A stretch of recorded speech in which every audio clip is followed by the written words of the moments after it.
Hello again, ladies and gentlemen. Now what we're going to show you is how to actually use this program Geogebra effectively and how to insert your image of your parabola. I'm going to walk you through that very quickly.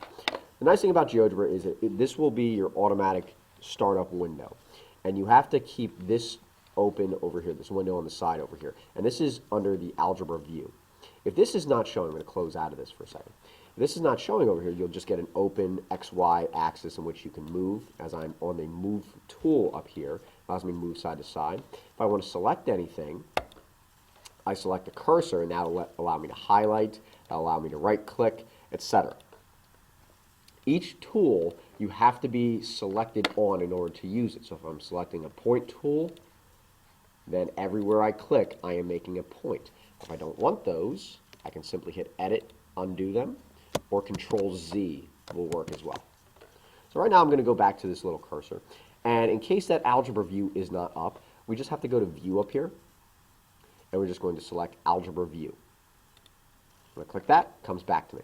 The other thing that we have to have, I'm going to drag my axis over, is we have to have a background, a grid, so we know what coordinates we're actually looking at. The way I get that, I can either right-click the background here and click Grid, or I can just go back into my view again and hit Grid, and there I have all of those coordinates where I can easily see where they are. Now from here, what you're going to do is you're going to take your final parabola in which you created from your basketball shot out of GIMP, and you are going to import it into this system. The way we do that is we come up here directly to the left of the Move tool. Is a slider tool, but when I click the little red arrow, it actually opens up more tools for me to use. The one that I want to use is this one right here called Insert Image. So I'm going to click that, and then I click, it gives me the directions up top here. I click anywhere on the page where I want to have my picture. So I'm just going to click, and then it opens up an open menu in which I can open up any picture or JPG any JPEG that I created. Now, mine was saved under if you get stuck, mine was saved underneath my H drive, so I'm just going to come to my H drive.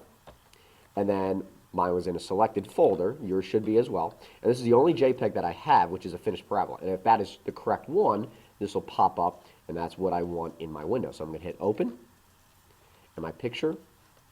And now I don't want to click again because I'm still on this Insert Image tool. So I'm going to click the slider so I can move up, and yes, that's the picture I want. From here, I need to drop this down and place this. So I have to come over to my cursor tool.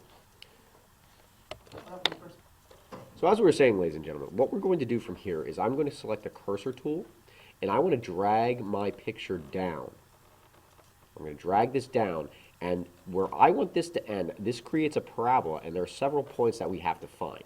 So what I need to do to this picture is I'm going to right-click on it, and I'm going to go down to Object Properties. It's the last one in the bottom. And what I'm going to do from this point, I'm going to click the Style, and the filling here is how opaque or how transparent I want to make this, or how transparent I want to really make this picture. So when I slide it down a little bit from 100%, you notice it gets a little lighter. I continue to go, maybe about 75%. I can see the points in the background. I keep going. I put it about 50%, and now I can clearly see, when I move this out of the way, where my parabola lands.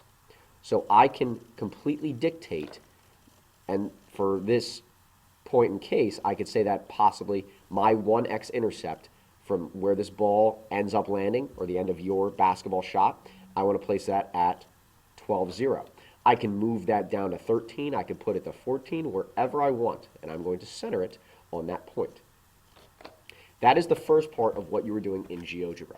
So I hope this tutorial was a little helpful. Once you have that set up, you're going to watch the next video, which will walk you through finding the vertex and plotting those points.